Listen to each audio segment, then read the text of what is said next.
Waddin.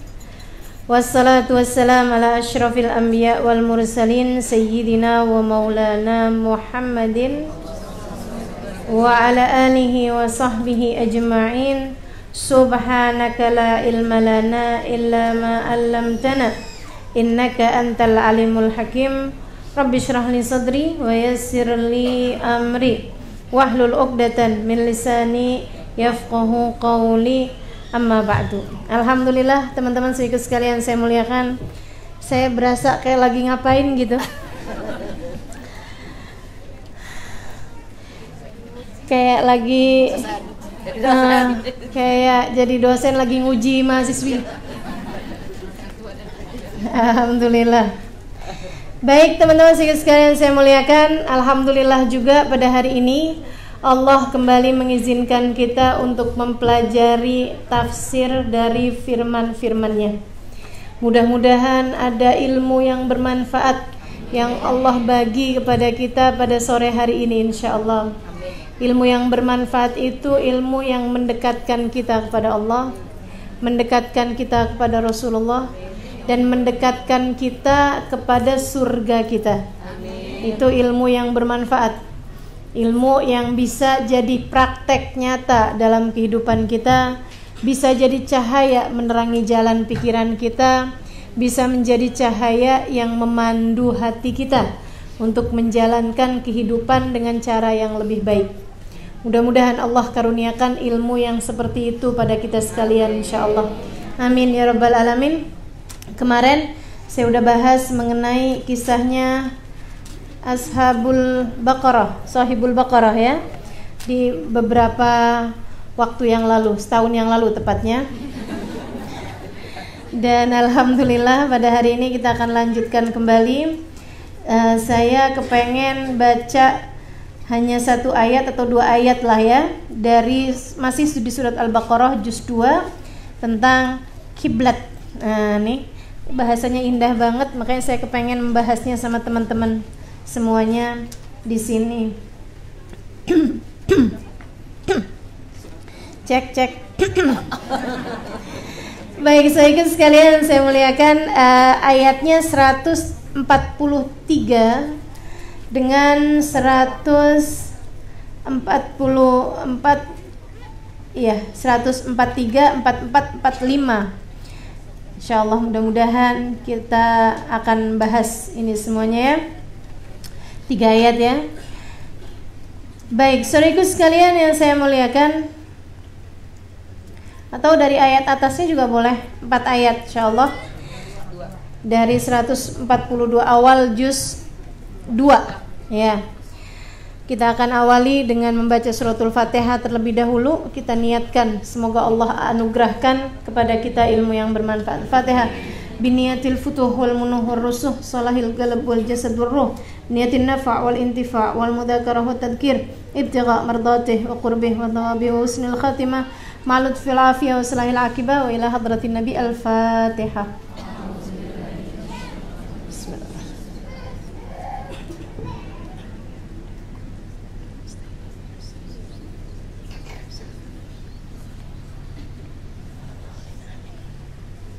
A'udzu billahi minasyaitonir rajim. Bismillahirrahmanirrahim.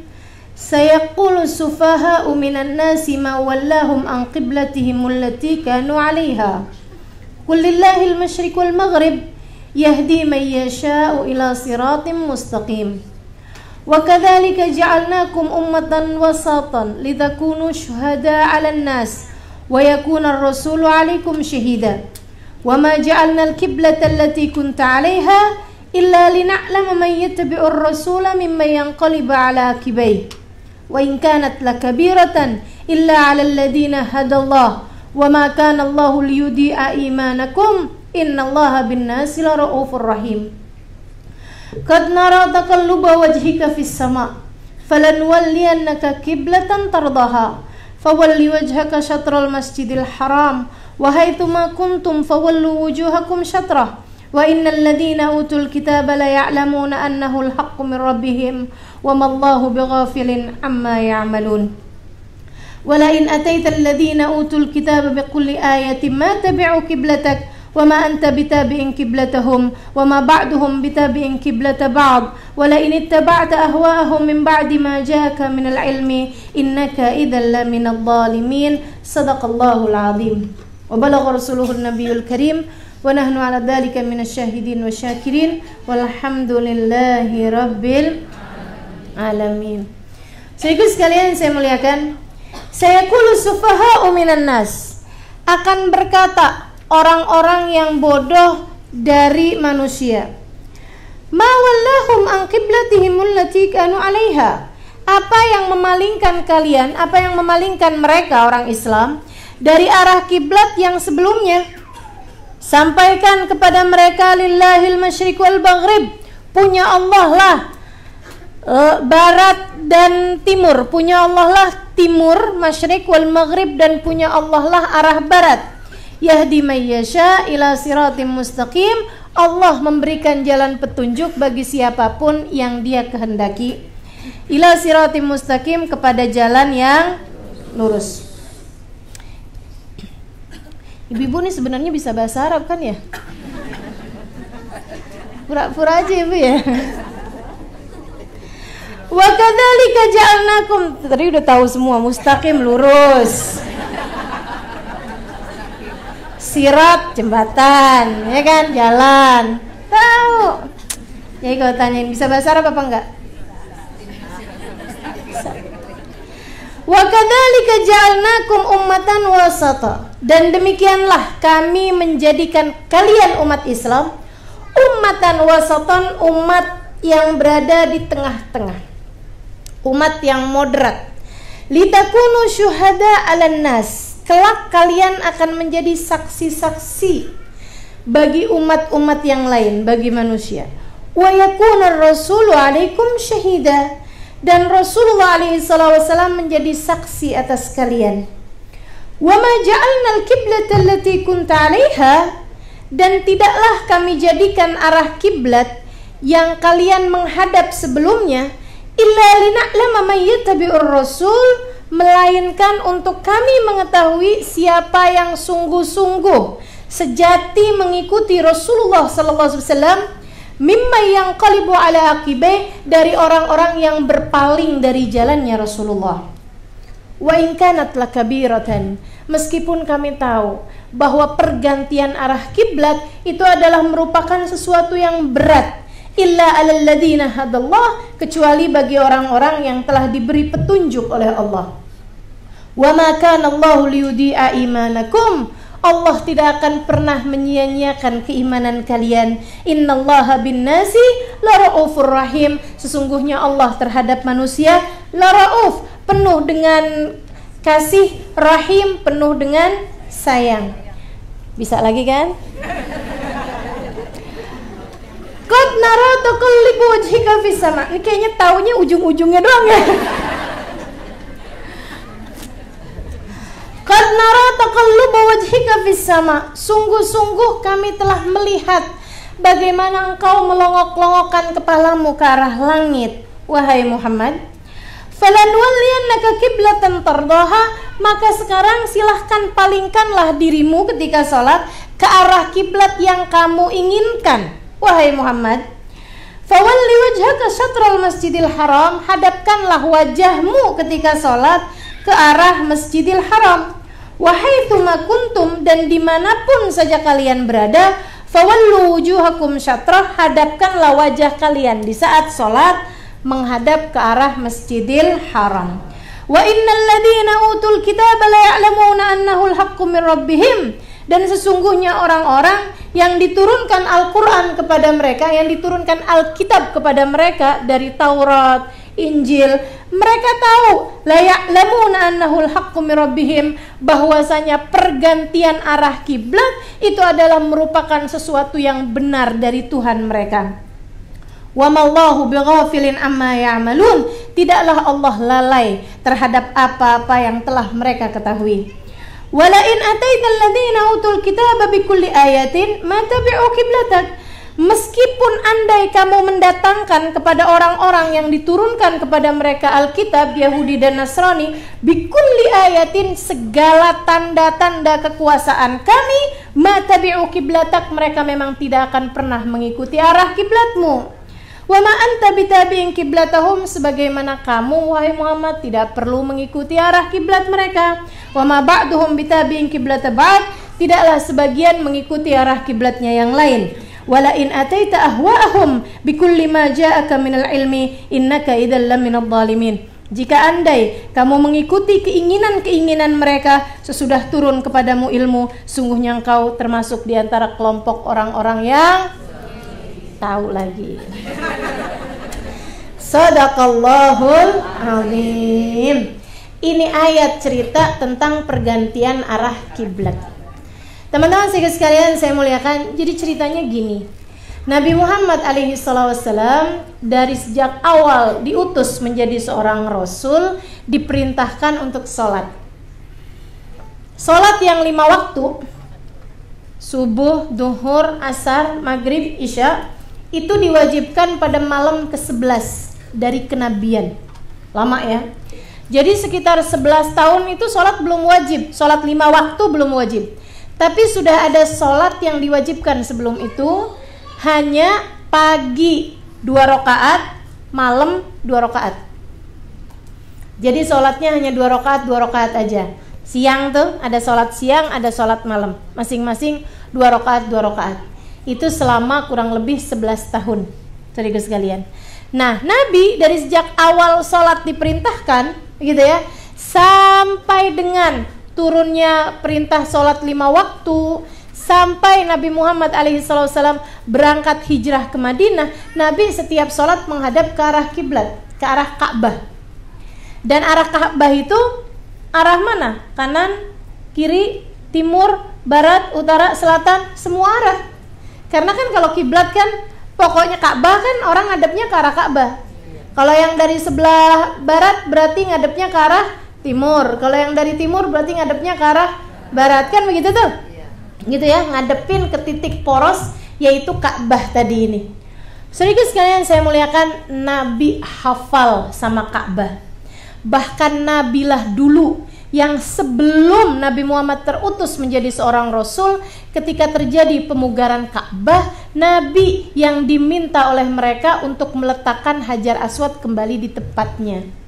Dan itu adalah posisi atau kemuliaan yang luar biasa yang orang-orang berikan kepada Nabi kita Muhammad alaihissalam, meskipun secara tidak mereka inginkan. Jadi cerita, yarhamukillah, ada yang bersin.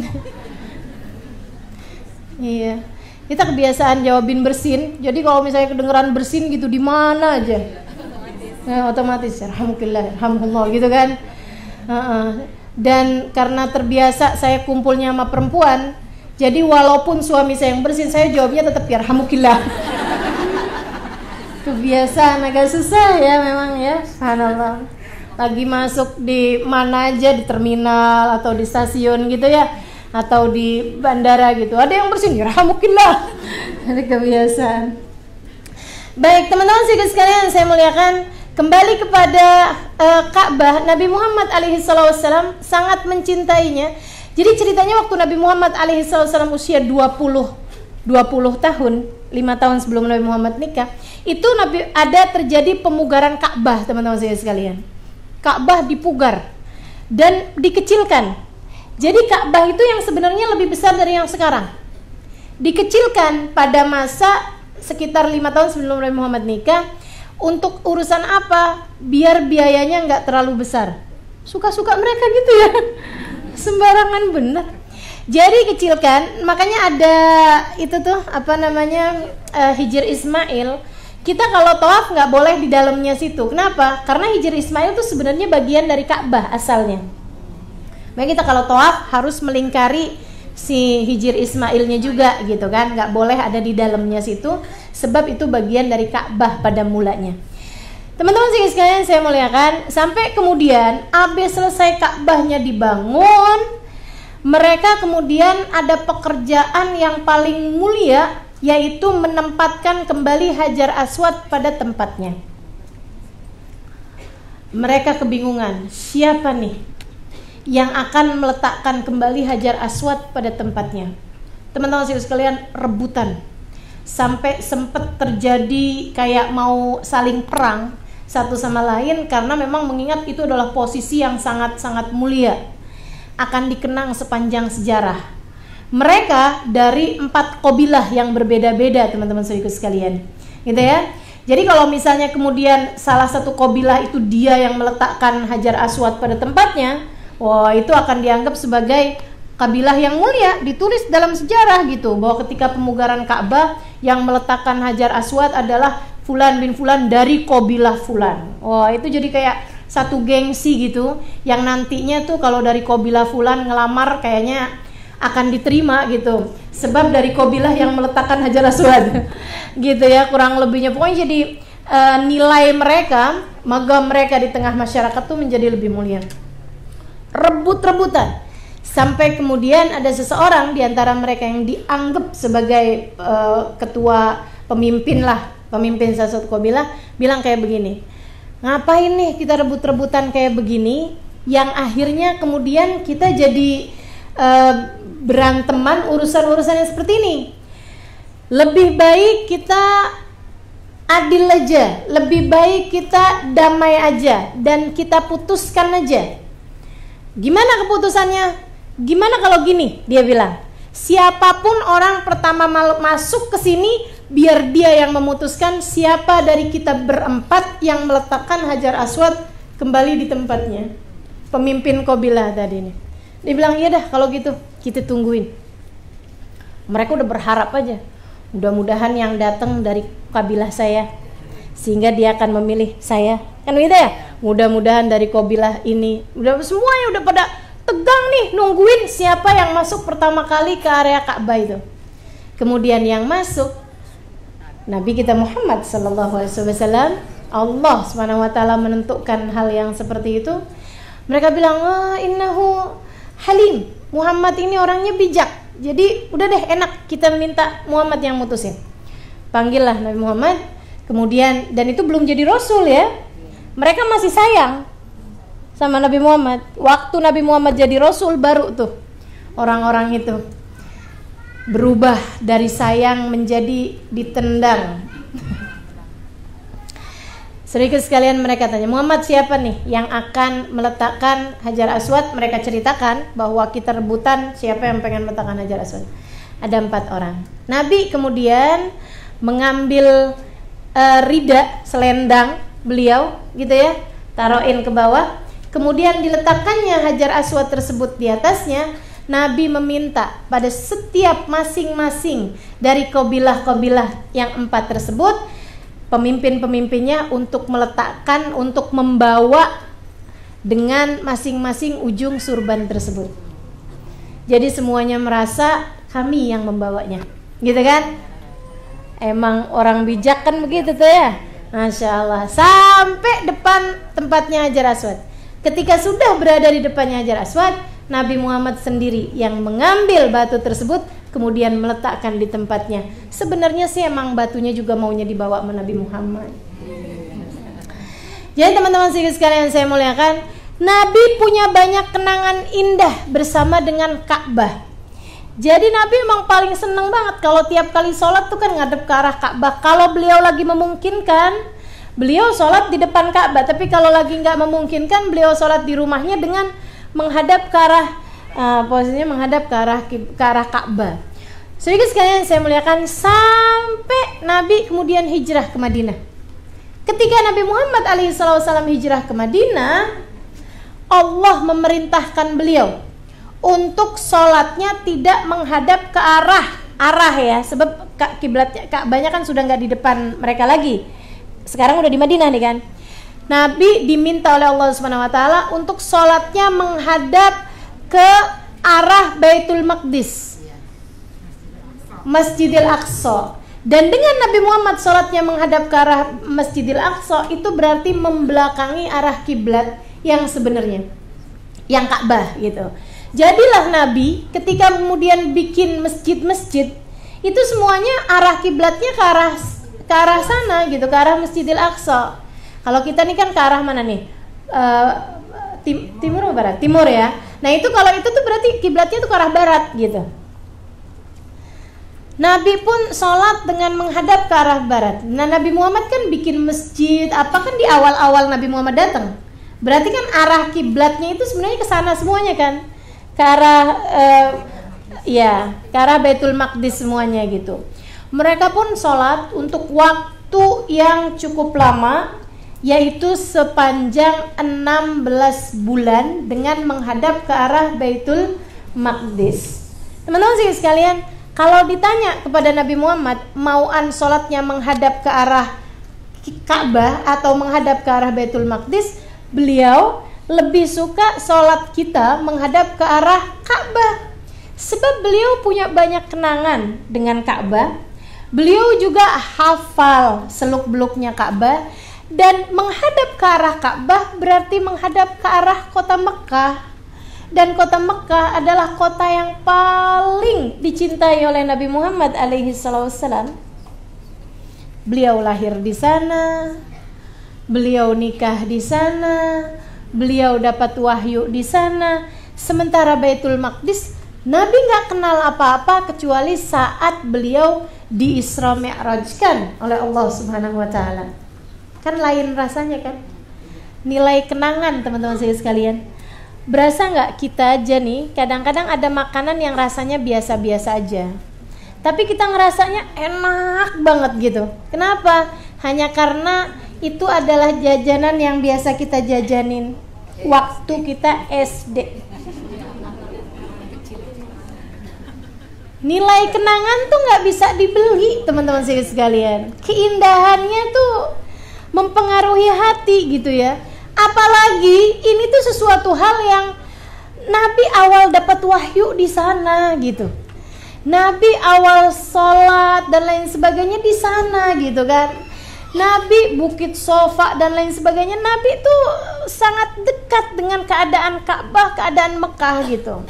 Tapi karena Allah perintahkan untuk menghadap ke arah Baitul Maqdis, ya sami'na wa ta'na. Nabi patuh, Nabi laksanakan. Teman-teman sih sekalian, tapi Nabi pun juga semacam punya keinginan untuk semoga satu hari nanti aku dapat kembali menghadap ke arah Mekah. Sehingga kalau kapan-kapan saya bisa datang lagi ke Ka'bah, saya akan sholat menghadap ke arahnya Ka'bah. Kan gitu ya? Saudara sekalian saya muliakan, hari itu Nabi Muhammad alaihissalam lagi ada di masjid yang sekarang disebut dengan nama Masjid Qiblatain, Masjid dua kiblat. Awalnya masjid itu hanya ada satu kiblat, satu kiblat, dan kiblatnya ke arah Baitul Maqdis, kan gitu ya. Nabi lagi ada di masjid itu teman-teman sekalian, antara duhur sama asar, siang-siangan, jam 1:30 siang. Nabi tuh lagi ada di luar masjid, di serambi masjid. Nabi gini-gini nih. Nabi kebayang-bayang kota Mekah, kebayang-bayang Ka'bah, kebayang-bayang Hajar Aswad, kebayang-bayang Hijr Ismail, kebayang-bayang semua kenangan-kenangannya di Ka'bah saat awal kali turun wahyu dan seterusnya dan seterusnya. Nabi kemudian mikir gitu, abis 16 bulan menghadap ke arah Baitul Maqdis ini ya, dari sejak awal hijrah sampai 16 bulan kemudian. Nabi kemudian mikir gitu, ya Allah, coba ya kiblatnya tuh nggak usah Baitul Maqdis gitu, coba kiblatnya tuh ngadep lagi ke arah Ka'bah gitu. Kan saya lebih enak bayanginnya, lebih seneng gitu. Soalnya kan lebih familiar sama Ka'bah daripada sama Baitul Maqdis. Dan saudara sekalian, menghadap ke arah Ka'bah adalah satu-satunya kiblatnya Nabi, yaitu Nabi kita Muhammad alaihissalam. Nabi-nabi yang lain semuanya sholatnya menghadap ke arah Baitul Maqdis. Nabi-nabi yang lain semua sholatnya menghadap ke arah Baitul Maqdis. Bahkan Nabi Ibrahim yang membangun Ka'bah, sholatnya tetap menghadap ke arah Baitul Maqdis. Jadi cuman Nabi Muhammad doang yang sholatnya menghadap ke arah Ka'bah. Jadi itu siang hari itu Nabi tuh kayak berasa, kapan ya gitu, turun perintah untuk aku boleh lagi sholatnya ngadep ke arah Ka'bah. Sebab Ka'bah tuh kan kenangannya tuh indah buat Nabi Muhammad, dan lebih itu tadi lebih familiar gitu ya bagi Nabi Muhammad alaihissalam. Hari itu Nabi tuh sampai dengan longak-longok ke atas, ke langit gitu. Nabi gini gitu. Jibril datang kayak gitu. Terus bilang, Muhammad, kamu diperintah Allah untuk sholatnya menghadap ke arah Ka'bah gitu. Maunya Nabi begitu. Jibril datang kayak gitu. Lihat begini. Sedikit sekalian saya muliakan, saat sholat asar, Nabi ini bersama dengan ribuan sahabat sholat bersama Nabi Muhammad di Masjid Qiblatain tadi ini. Sedikit sekalian saya muliakan, Nabi lagi tengah sholat dapat 2 rakaat. Sholat asar dapat 2 rakaat. Di rakaat yang ketiga, Nabi kemudian dapat perintah untuk menghadapkan dirinya ke arah Ka'bah. Di tengah sholat. Sedikit sekalian saya muliakan, kebayang Nabi itu misalnya nih, arah kiblat pertamanya di sana kemudian diganti ke arah sana ya. Misal. Ini kan Nabi imamnya kan di depan sini kan. Lagi tengah-tengahan sholat, lagi berdiri, Nabi kemudian diperintah Allah Subhanahu wa taala, "Fawalli wajhaka qiblatan tardaha." Sekarang Muhammad, hadapkanlah diri kamu ke arah kiblat yang kamu mau. "Fawalli wajhaka syatral Masjidil Haram." Hadapkanlah wajahmu ke arah Masjidil Haram. Saat itu juga Nabi harus melaksanakan perintah. Para nabi itu beda sama kita teman-teman sekalian. Kalau dikasih perintah harus dilaksanakan saat itu juga. Kalau kita kan suka main tawar-tawaran, nanggung 2 rakaat lagi gitu. Bentaran lagi napa gitu kan. Ini lagian takut hiruk pikuk gitu orang-orang. Ya kan gitu ya?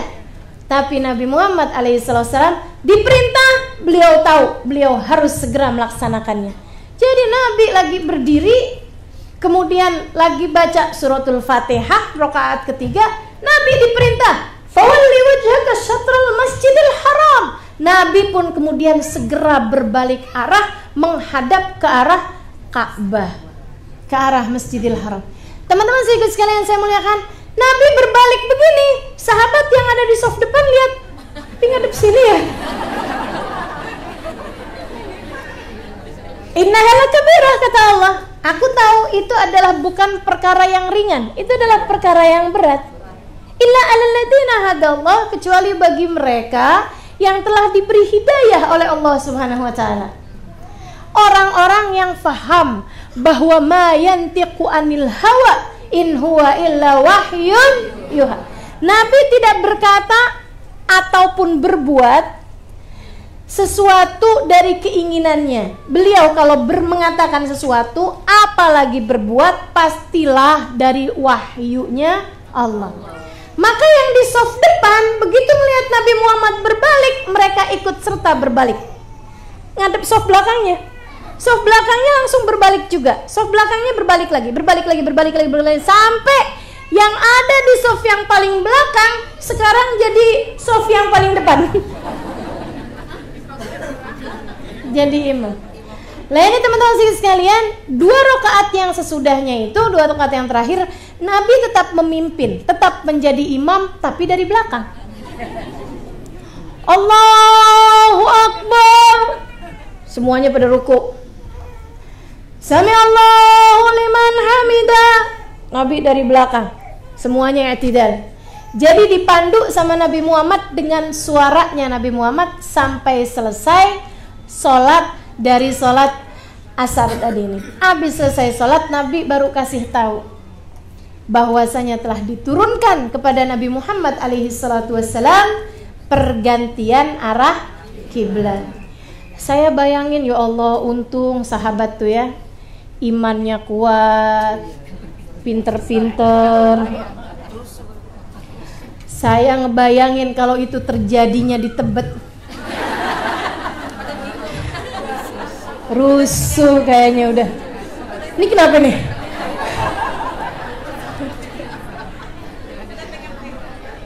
Ini kenapa nih gitu kan? Ya Allah, ya Allah. Orang kita ya, misalnya ada orang lagi sholat gitu, terus udah kelihatan tikus lari dikejar sama kucing. Kucing, lagi sholat gitu, latah gitu, kucing. Sebelahnya bilang, lo kan lagi sholat gak boleh ngomong. Sebelahnya bilang, nah lo juga ngomong. Sebelahnya bilang, untung gak ngomong. Ya ampun. Sahabat tuh untungnya tuh pada pinter-pinter, gitu kan ya? Pinternya kenapa? Karena iman. Orang tuh kalau beriman dengan keimanan yang benar, pinter-pinter. Sebab yang namanya pinter adalah orang yang tahu apa yang harus dia lakukan. Kan pinter? Dia tahu persis apa yang dia lakukan. Ini teman-teman saya sekalian, mereka karena beriman, karenanya kemudian jadi orang yang pinter-pinter. Jadi sekalian saya muliakan, mulai itu ada banyak orang-orang yang imannya rada-rada ini ya, agak timbul was-was gitu, agak timbul kok Islam gak relevan. Oh bahasanya nih, kok nabinya orang Islam plin-plan. Nih yang orang-orang yang masih ya munafik masih awal-awal baru masuk Islam, masih yang belum dapat banyak cahayanya Nabi Muhammad alaihi wasallam, ngelihatnya kayak begitu. Saudara sekalian, dan itu disampaikan sama orang-orang munafik. Katanya orang-orang munafik, mereka bilang, "Ente nggak lihat nabinya tuh, urusan kiblat aja dia nggak konsisten. Kapanan ngadep Ka'bah, kapanan ngadep Masjidil Aqsa, Kudus gitu ya, menghadap ke arah Baitul Maqdis, kapanan lagi balik lagi ngadep ke arah Ka'bah. Nabinya plan-plan.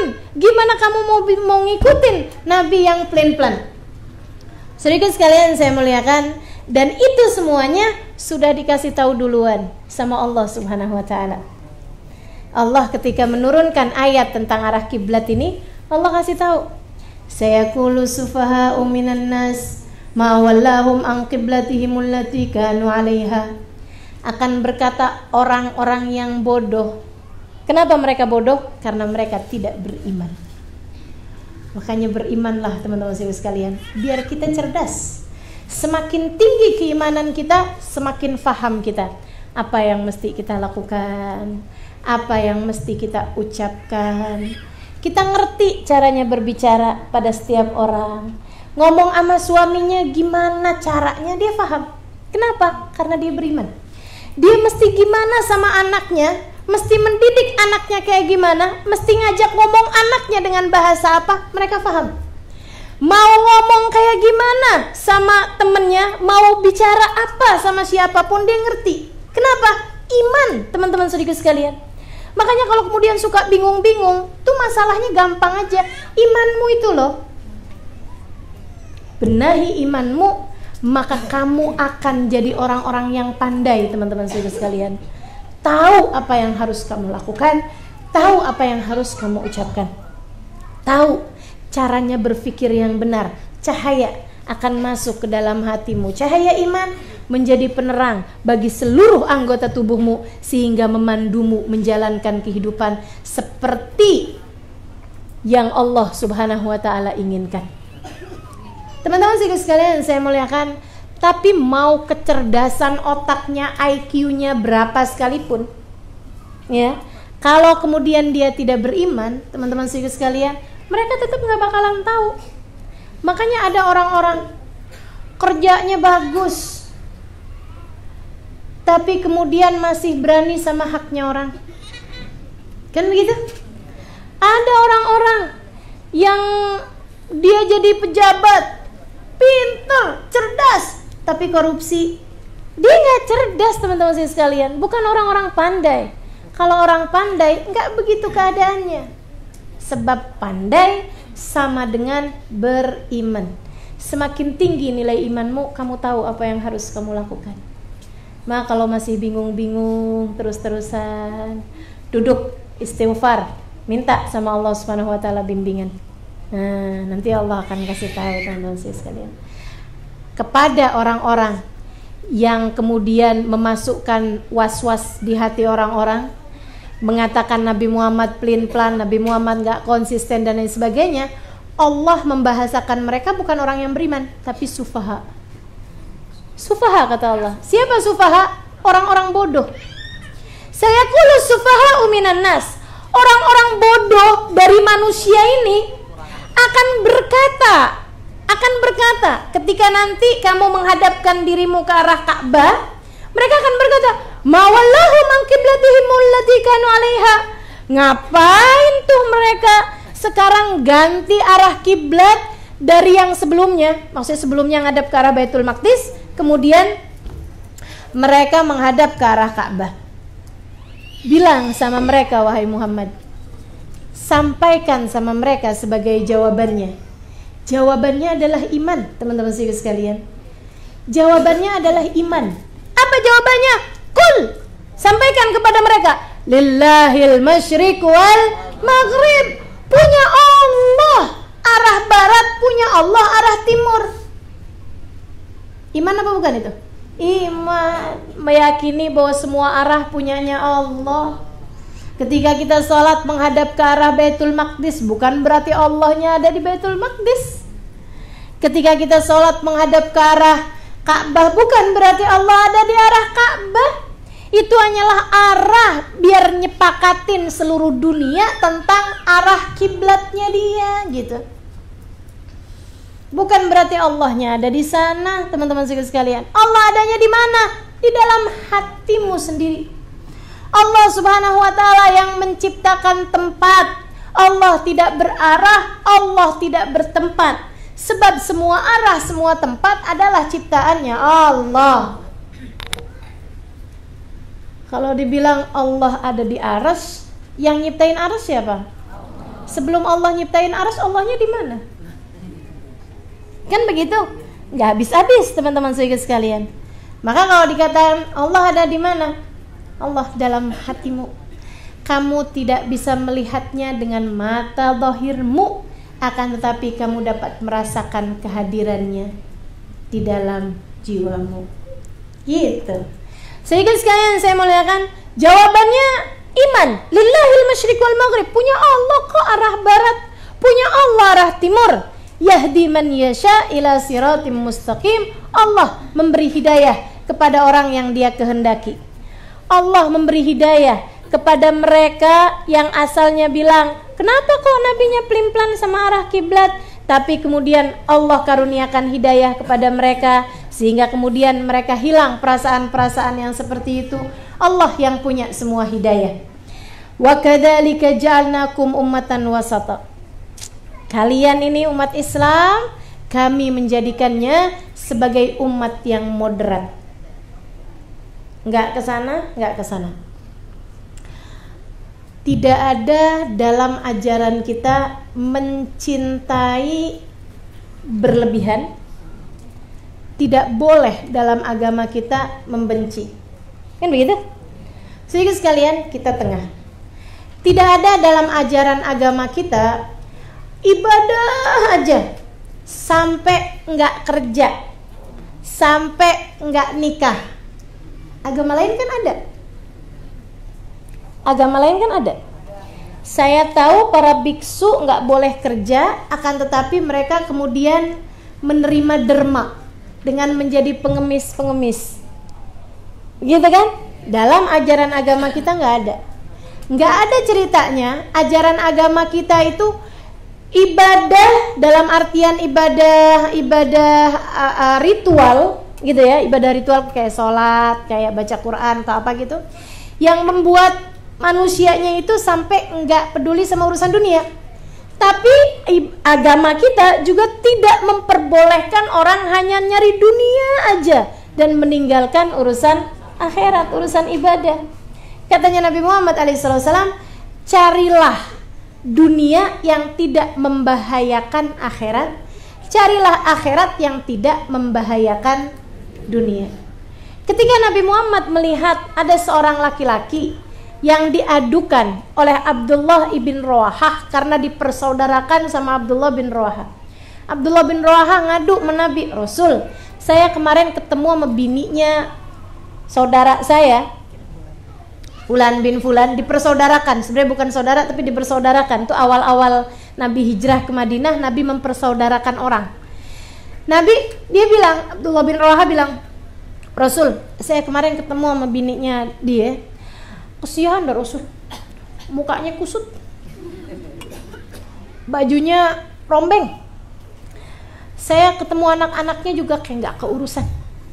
Saya bilang sama bininya saudara saya itu, saya bilang, kamu tuh loh ada suami kamu, bukannya rapi gitu, bukannya dandan gitu, kamu malah kayak begini gitu. Dia bilang, suami saya sih apa pedulinya juga sama saya. Dia nggak pernah peduliin saya sepanjang malamnya sholat, sepanjang siangnya puasa. Kasihan bininya kan.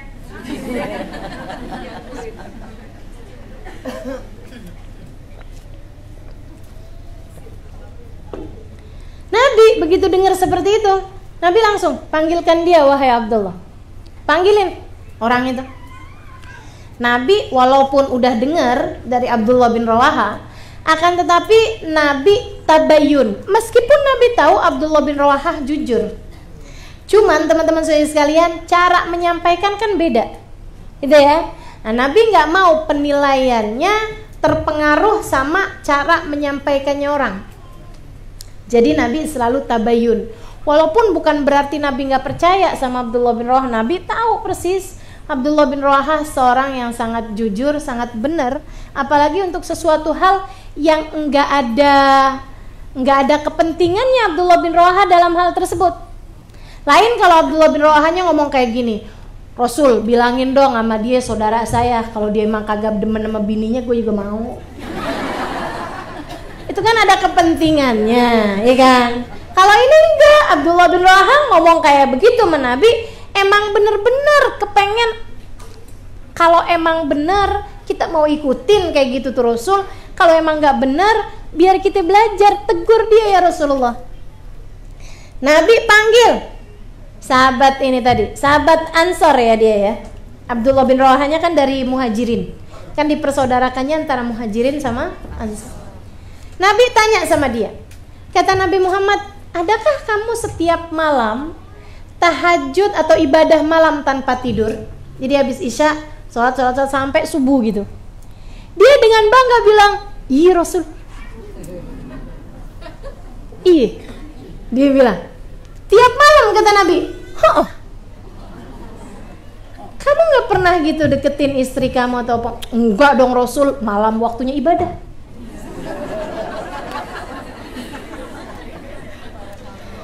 Nabi nanya lagi, asumtul ayyam, asumtul dahr, kata Nabi, adakah kamu berpuasa setiap hari sepanjang tahun? Iya Rasul. Bangga dia. Dia pikir agama itu bukan tengah-tengah. Agama itu dia pikir dari dia yang asalnya maksiat, jalan-jalan menuju ibadah sampai sesempurnanya. Dan dia kira kesempurnaannya beragama itu adalah dengan berada di sudut yang paling kanan. Padahal nggak gitu. Kata Allah SWT, waja'alnakum ummatan wasatan. Kalian adanya di tengah-tengah. Kalau agak kesana atau kesana, kalian pasti tahu bahwa itu nggak benar. Jadi katanya dia bilang, saya tiap hari puasa, tiap malam ibadah. Jadi kamu makannya, ya saya makan ala kadarnya Rasul saat buka. Itu aja.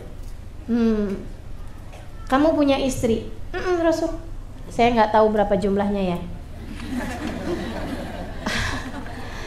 Kata Nabi, kamu punya anak? Iya Rasul. Lah kapan bikinnya?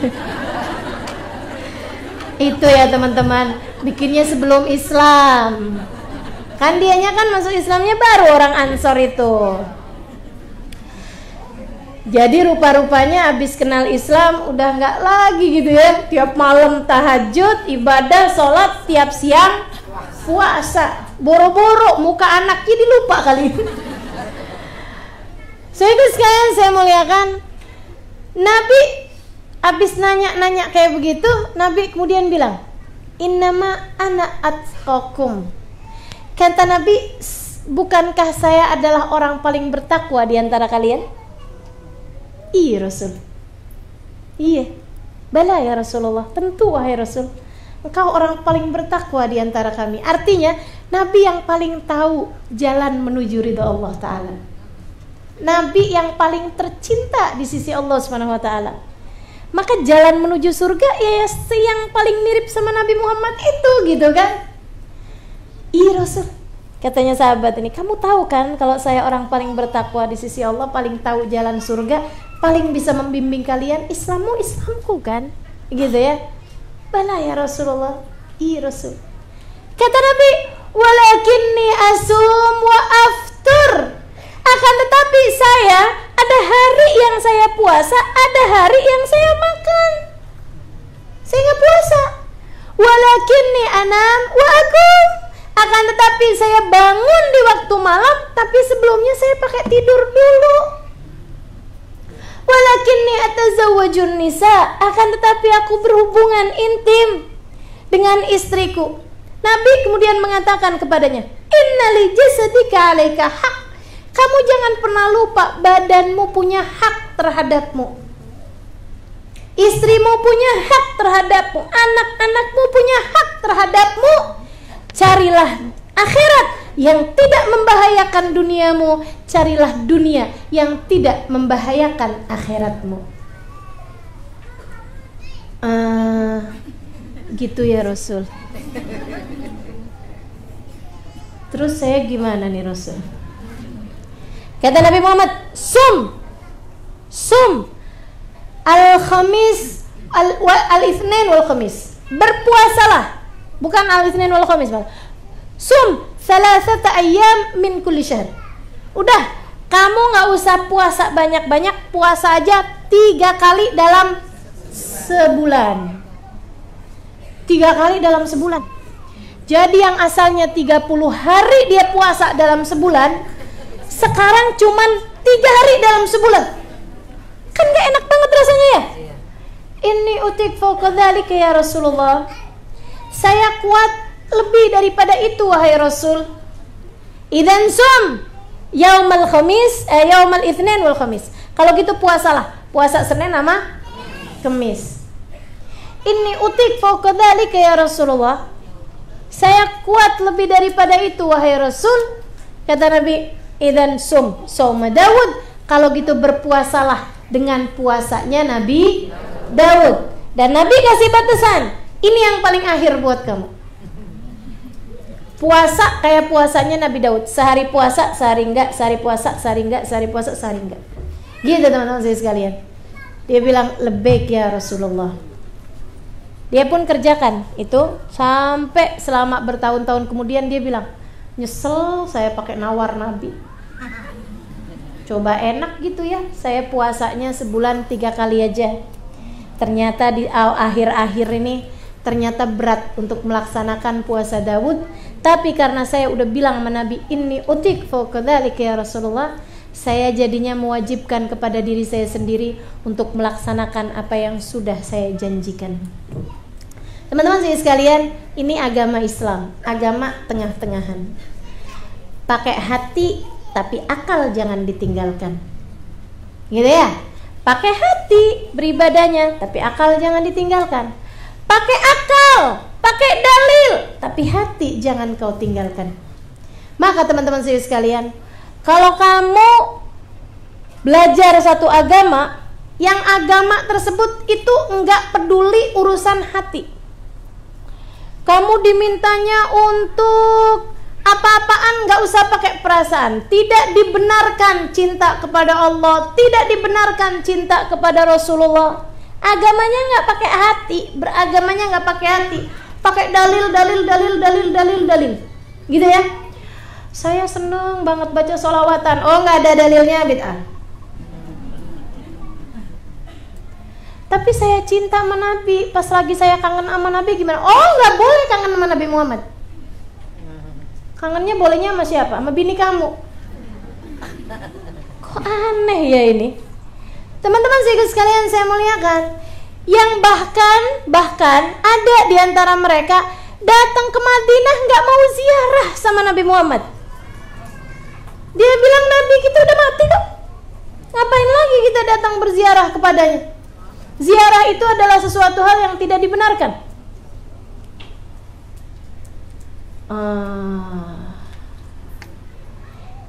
Ini ibadahnya cuman mau pakai akal, tidak mau pakai hati. Ada juga orang-orang yang merasanya dia yang paling benar, tapi yang dipakai cuman hati aja. Kita harus punya rasa cinta kepada Nabi Muhammad. Sholat gampang.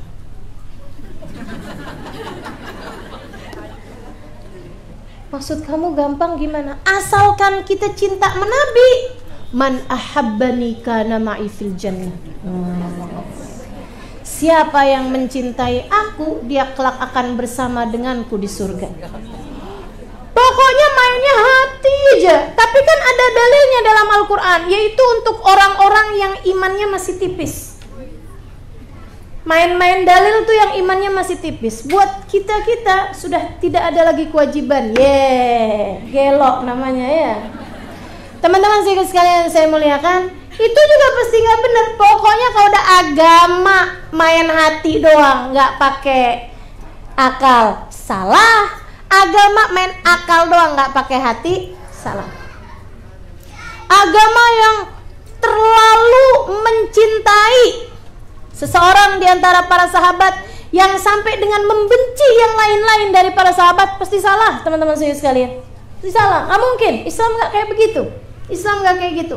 Apalagi agama, ajaran yang kemudian dia beribadahnya dengan cara melaknat orang, itu nggak ada ceritanya. Islam tuh nggak gitu. Islam tuh nggak gitu, saudaraku sekalian. Nggak ada ceritanya melaknat seseorang bisa jadi ibadah. Bahkan setan sekalipun. Katanya Imam Ghazali, andai seumur hidup kamu nggak pernah melaknat setan, nggak akan jadi pertanyaan kubur kok. Kenapa kamu nggak pernah laknat setan seumur hidup? Nggak pernah, teman-teman sekalian. Nggak ada jadi pertanyaan kubur. Gitu. Tapi kalau kita berbuat salah sama orang, berbuat jahat sama orang, baru itu ya akan dipertanyakan. Jadi agama ini agama wasat, agama yang tengah-tengah. Kamu kalau jalanin agama ini enak pikiran, enak perasaan. Gitu teman-teman sekalian. Perasaannya enak, pikirannya juga enak. Kalau ngaji di satu majelis, pulang-pulang ada yang nggak enak. Entah itu pikiran, kok gitu ya. Kok gitu ya? Nggak usah ngaji lagi di situ. Atau pulang ngaji, pikirannya sih ngerti, oh ya ada dalilnya begini, tapi hati nggak enak, bener. Jadi selama ini kalau saya kangen sama Nabi gitu nggak boleh. Jadi selama ini kalau itu tuh nggak boleh. Jadi kok nggak enak bener ya? Kayak hampa banget ya. Itu juga teman-teman saudaraku sekalian saya muliakan. Jangan lagi ngaji di tempat yang seperti itu, karena Islam kita ini adalah agama yang akal iya juga, hati iya juga. Kenapa? Yang menciptakan akal, yang menciptakan hati, dialah yang menciptakan dan menurunkan ajaran agama Islam. Jadi nggak akan bertolak belakang baik sama akal ataupun sama hati. Ada ajaran agama Islam yang kalau ditekunin orang sampai mau ninggalin keluarga, ya kan? Nggak ada ceritanya tuh Islam kayak begitu. Nggak ada ceritanya Islam kayak begitu, teman-teman sekalian. Curigai Islammu jika itu sampai membuatmu jadi nggak hormat sama suamimu, jadi nggak sayang sama anak-anakmu, jadi harus meninggalkan orang tuamu. Nggak. Sebab agama kita adalah ummatan wasaton litakunu syuhada 'alan nas. Kalian, kata Allah, aku jadikan wasat dan kalian nanti akan menjadi saksi bagi umat yang sebelum kalian. Wih, keren nih. Teman-teman sekalian, kita bakalan jadi saksi di akhirat. Kapan? Nanti. Kalau kemudian Allah Subhanahu wa taala mendatangkan umatnya Nabi Musa yang enggak beriman. Umatnya nabi-nabi, Nabi Nuh, Nabi Soleh, Nabi Hud, Nabi semuanya. Gitu ya. Didatangkan. Wahai umat Nabi Lut, kenapa kalian berbuat perbuatan dosa yang seperti itu? Aku murka, kata Allah, kepada kalian. Umat Nabi Lut dengan gampangnya bilang, soalnya kan engkau tidak mengutus kepada kami nabi yang memberitahukan kepada kami. Dipanggillah Lut. Wahai Lut, apakah kamu menyampaikan kepada umatmu tentang keharamannya laki-laki bersama laki-laki atau perempuan bersama perempuan? Kamu sampaikan? Sampaikan ya Allah. Mana saksimu? Umatnya Nabi Muhammad ya Allah. Didatangkanlah umatnya Nabi Muhammad. Mudah-mudahan kita termasuk di situ. Tanyain, wahai umat Nabi Muhammad, apakah Nabi Lut sudah menyampaikan risalah dari Allah? Umatnya Nabi Muhammad bilang, bala ya Rab, qad balagh, betul ya Allah, Nabi Lut udah nyampein.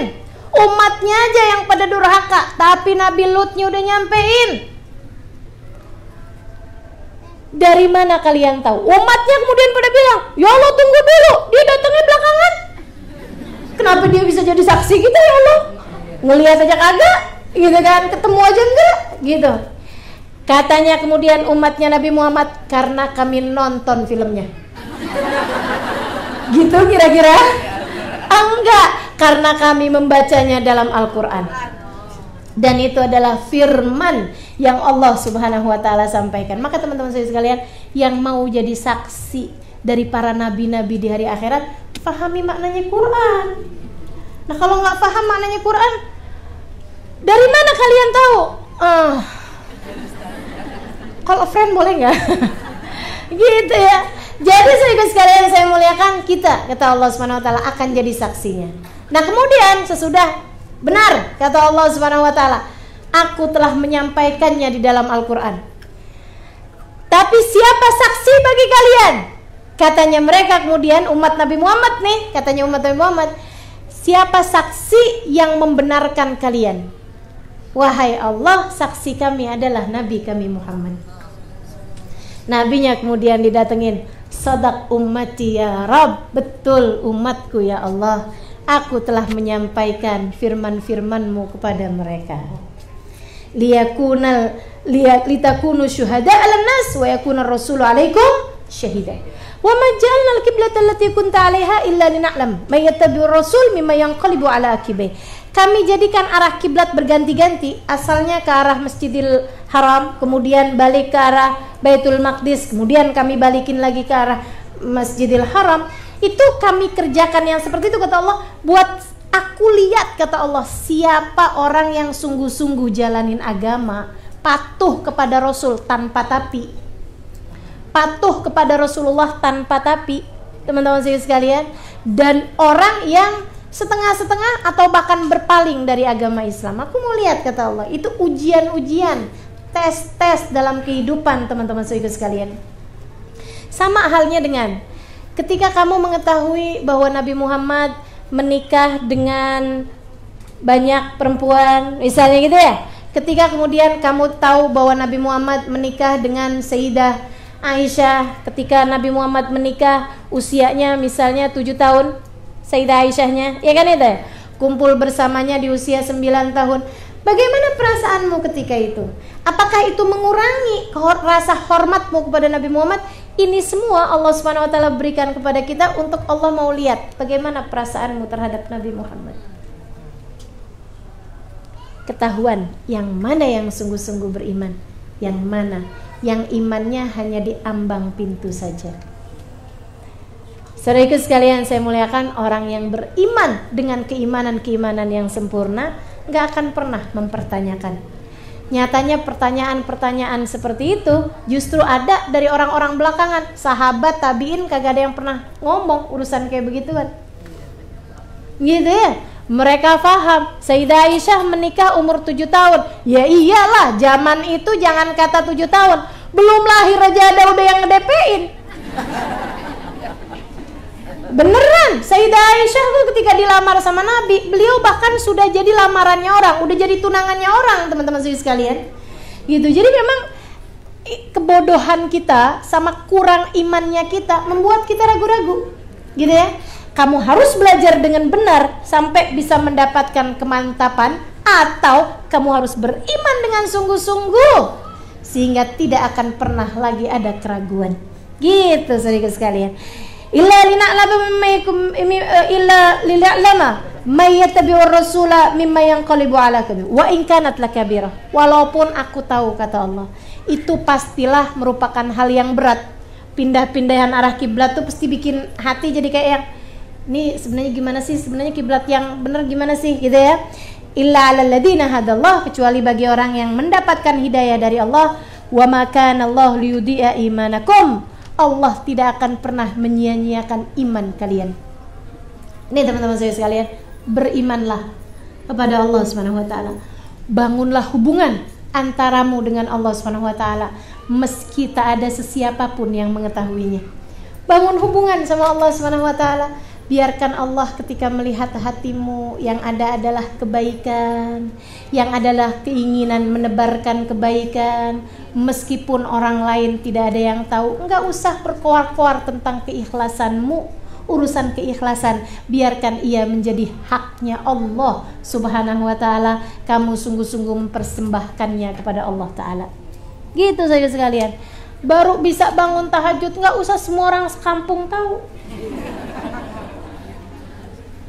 Gitu kan ya? Nggak usah. Innallaha la yudhi'u imanakum wa ma kana Allah liyudhi'a imanakum. Allah nggak akan pernah kok menyia-nyiakan iman kalian. Allah nggak akan pernah menyia-nyiakan amal perbuatan kita sekecil apapun, meski sebesar biji dzarrah, kata Allah Subhanahu wa taala, pasti kalian akan yarah, pasti kalian akan melihat dan mendapatkan balasannya.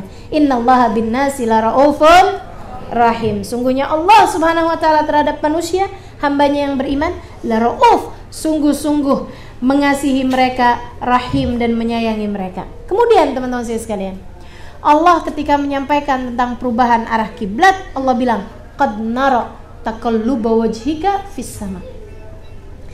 Aku telah sungguh-sungguh melihat bagaimana engkau melongok-longokkan kepalamu ke atas. Ini loh yang menurut saya ayat ini nih indah banget teman-teman sekalian. Apa pentingnya melongok-longokin kepala ke atas? Kira-kira kalau yang ngelongok-longokin kepala ke atas itu bukan Nabi Muhammad, adakah Allah akan bercerita? Nggak ada. Nggak ada teman-teman sekalian. Kita nih bangsa ngelongokin berapa kali juga sampai tengkleng kepala kita, teman-teman sekalian, nggak akan jadi apa-apaan. Kenapa kok Nabi, kenapa kok Allah ketika melihat Nabi yang berbuat seperti itu, Allah bahkan sampai menyebutkannya di dalam Al-Quran? Nggak ada kepentingan apa-apa yang berkait dengan hukum atau apa, nggak ada. Nggak ada. Allah cerita aja, aku udah lihat Muhammad bagaimana kamu melongok-longokin kepalamu ke atas. Nggak terkait masalah hukum, nggak terkait masalah apa, Allah ceritakan masalah longok-longoknya Nabi Muhammad ke atas. Saudaraku sekalian saya muliakan, tapi kenapa Allah menceritakannya? Karena Allah sangat cinta kepada Nabi Muhammad. Itu sama kayak ibu-ibu nih, baru lagi punya anak, lagi demen-demennya sama anaknya. Dia baru bisa apaan, orang sekampung tahu semua. Nah, kita tinggal cerita mulu. Tiap kali ketemu sama orang, anak gue udah bisa manggil gue mama. Gitu ya. Apaan? Mama, mama. Kayaknya setiap kali dia manggil mama kayak suara paling indah gitu.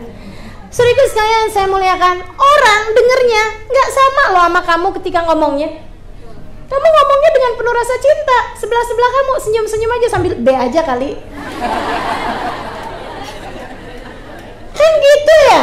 Saudaraku sekalian saya muliakan, tapi kamu tetap akan bercerita tentang anakmu suka atau tidak suka yang mendengarnya, karena kamu sangat cinta padanya. Bukan begitu? Saudariku sekalian yang saya muliakan, demikian yang Allah buat kepada Nabi Muhammad. Allah nggak peduli bagaimana orang-orang kepada Nabi Muhammad alaihi salam. Allah nggak peduli, tapi Allah lagi ngajarin kepada kita umat Nabi Muhammad betapa sangat tingginya nilai Nabi Muhammad di hadapan Allah. Sampai sekedar dia longok-longokin kepala ke atas aja Allah ceritakan dalam Al-Quran. Yang jadi ibadah bagimu, bagi kita ketika kita membacanya. Jadi ibadah. Setiap satu hurufnya bernilai 10 kebaikan. Kan begitu kan? Jadi ibadah kita bacanya. Apaan pentingnya sekedar Nabi longok-longokin kepala doang bisa jadi ibadah kita bacanya, teman-teman? Karena Nabi tercinta di sisi Allah. Allah lagi mau ngajarin, kamu pengen aku cintai, deketi manusia yang paling aku cinta di antara kalian, Nabi kalian Muhammad sallallahu alaihi wasallam. Qad nara taqalluba wajhika fis sama. Kami telah melihat bagaimana engkau melongok-longokin kepalamu ke arah langit. Falanuwalliyannaka qiblatan tardaha. Ya Allah, indahnya. Sekarang Muhammad, kamu boleh menghadap ke arah kiblat yang kamu mau, yang kamu mau, yang kamu inginkan, yang kamu ridhoi. Bukan yang Allah ridhoi, bukan. Akan tapi yang kamu ridhoi. Bukan yang Allah inginkan, tapi yang kamu inginkan. Abis turun ayat ini, Sayyidah Aisyah sampai terbengong-bengong baca dengernya ketika Nabi menyampaikan ayat ini. Ya Rasulullah, inni ra'ait ka'annallah yusari' fi ridha. Saya liatin ya Rasulullah, Allah tuh kayak cepet-cepetan memberikan apapun yang kau mau. Kayak Allahnya yang berusaha untuk mencari keridhaanmu, wahai Rasulullah. Jadi kayak bukan Nabi Muhammadnya yang berusaha nyari ridhonya Allah gitu ya. Itu iya juga, tapi kayak Allahnya juga apa aja deh yang dimauin Nabi gitu.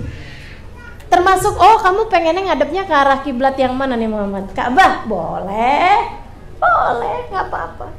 Saudara sekalian, jadi arah kiblat kita itu yang kita solati adalah arah kiblat yang diinginkan oleh Rasulullah Sallallahu Alaihi Wasallam. Yang dengannya menjadi arah kiblat yang diinginkan oleh Allah. Bagaimana mungkin kamu sholat tanpa rasa cinta kepada Rasulullah? Kamu lagi salah arah, teman-teman saudara sekalian. Kamu sedang salah arah. Kalau kamu sholat hatimu kosong dari rasa cinta kepada Allah, kepada Rasulnya, enggak bener jalannya kalau kayak gitu. Sholatmu yang menghadap kepada Allah, arah kiblatnya yang diridhoi, yang diinginkan, yang dimaui Rasulullah Sallallahu Alaihi Wasallam. Nggak paham nih, ini segitiga cinta nih yang harus kita bangun. Bukan cinta segitiga ya, segitiga cinta antara Allah ke Nabi Muhammad, antara Nabi Muhammad ke kita, antara kita ke Allah dan kepada Rasulullah Sallallahu Alaihi Wasallam. Harus kebangun semuanya tuh. Nggak bisa nyampe kamu kepada Allah kecuali lewat Nabi Muhammad alaihi wasallam. Sebagaimana sholatmu nggak akan diterima kalau kamu tidak menghadapkan arah kiblatmu kepada arah kiblat yang diinginkan oleh Nabi besar Muhammad sallallahu alaihi wasallam. Malahan teman-teman sekalian, dalam salah satu hadis Nabi Muhammad mengatakan, ana kiblatu arwahikum. Aku adalah kiblat bagi hati kalian. Sama kayak kita sholat, kalau nggak ngadep ke arah kiblat nggak diterima sama Allah. Hati kita kalau kosong dari rasa cinta kepada Nabi Muhammad nggak akan diterima sama Allah Subhanahu Wa Taala. Sebab kiblat hati kita adalah baginda kita Nabi besar Muhammad Sallallahu Alaihi Wasallam. Fawalli wajhaka kiblat, fawalli wajhaka syatral Masjidil Haram. Maka hadapkan wajahmu wahai Muhammad sekarang ini juga ke arah Masjidil Haram. Wahai tuma kuntum fawallu wujuhakum syatra. Bukan hanya sekarang, di mana aja kamu berada, ngadepnya ke arah Masjidil Haram. Wa innal ladzina utul kitab la ya'lamuna annahu al-haqqu min rabbihim. Itu orang-orang, kan kemudian banyak yang pada bilang, nih nabinya nih pelin-pelan, nabinya nih nggak benar, nabinya ini apa segala macam, sampai nyampe kepada orang-orang Yahudi, sampai nyampe kepada orang-orang Nasrani. Mereka kemudian bilang, nggak bisa, nabinya orang Islam tuh pelin-pelan. Kenapa pelin-pelannya? Kemana? Minum dulu aja deh. Kenapa pelin-pelannya, katanya orang-orang Yahudi, orang-orang Nasrani yang diturunkan kepada mereka Alkitab, arah kiblatnya ganti-ganti? Masa nabi apa tuh kayak gitu? Arah kiblatnya ganti-ganti, entaran ke Ka'bah, 16 bulan ke Masjidil Aqsa, ke Baitul Maqdis, habis itu ngadep lagi ke arah Ka'bah. Oh, katanya Yahudi sama Nasrani nih. Oh, tapi itu malah justru sebenarnya membenarkan bahwa Nabi Muhammad adalah nabi yang sebenarnya. Kok bisa gitu? Karena itu sudah diceritakan oleh Allah dalam kitab-kitab yang terdahulu. Ternyata di Injil, di Taurat sudah diceritakan bahwa orang Islam gitu ya, pertama arah kiblatnya ke Masjidil Haram, kemudian habis itu ke Baitul Maqdis, habis itu kemudian kembali lagi menghadap ke arah Masjidil Haram. Wa innal ladzina utul kitaba la ya'lamuna annahu al-haqqu min rabbihim. Sesungguhnya orang-orang yang diturunkan Alkitab, mereka tahu bahwa itu adalah kebenaran dari Allah Subhanahu wa taala. Wa mallahu bighafilin amma ya'malun. Allah enggak lalai terhadap apa yang sudah mereka tahu, apa yang sudah Allah turunkan di kitab-kitab yang sebelumnya. Wala in ataital ladzina utul kitab bi kulli ayatin matabi'u qiblatak. Masalahnya sekarang itu orang-orang ahli kitab yang udah tahu. Iya sih, emang udah diceritain di Taurat, udah diceritain di Injil. Mereka terus beriman apa enggak kepada Nabi Muhammad? Enggak juga. Enggak beriman juga. Kok pegel ya ngadepin mereka ini ya? Udah tahu gitu, tapi enggak beriman juga gitu. Kata Allah, aduh enggak usah khawatir Muhammad. Wala in ataital ladzina utul kitaba bikulli ayat matabi'u qiblatak. Andai kamu datangkan segala hal dari tanda-tanda kekuasaan kami, mukjizat-mukjizatmu, diperlihatkan di depan mata mereka seterang matahari di waktu siang, matabi'u qiblatak, tetap aja kok mereka nggak bakalan ikut sama agamamu.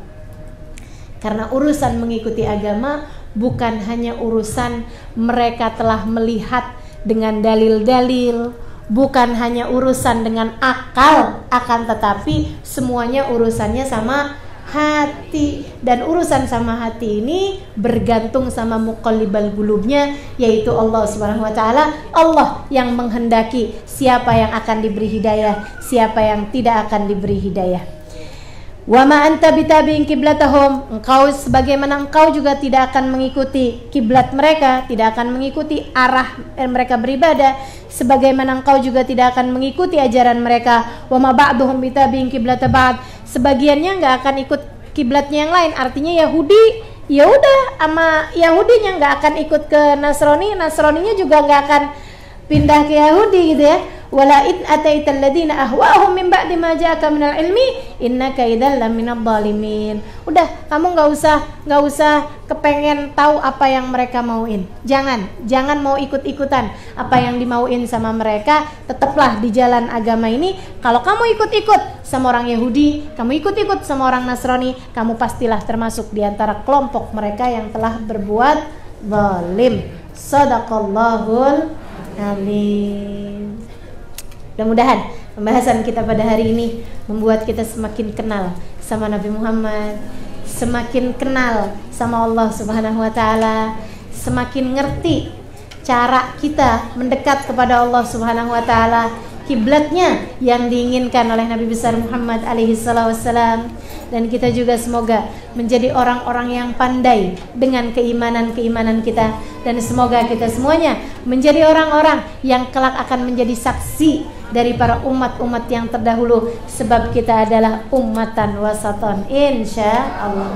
Rabbana zalamna anfusana wa illam taghfir lana wa tarhamna lanakunanna minal khasirin. Rabbana atina fid dunya hasanah fil akhirati hasanah wa qina adzabannar. Sallallahu ala sayyidina Muhammadin wa ala alihi wa sahbihi wasallam. Walhamdulillahi rabbil alamin. Wa ila hadratin nabi al-Fatihah.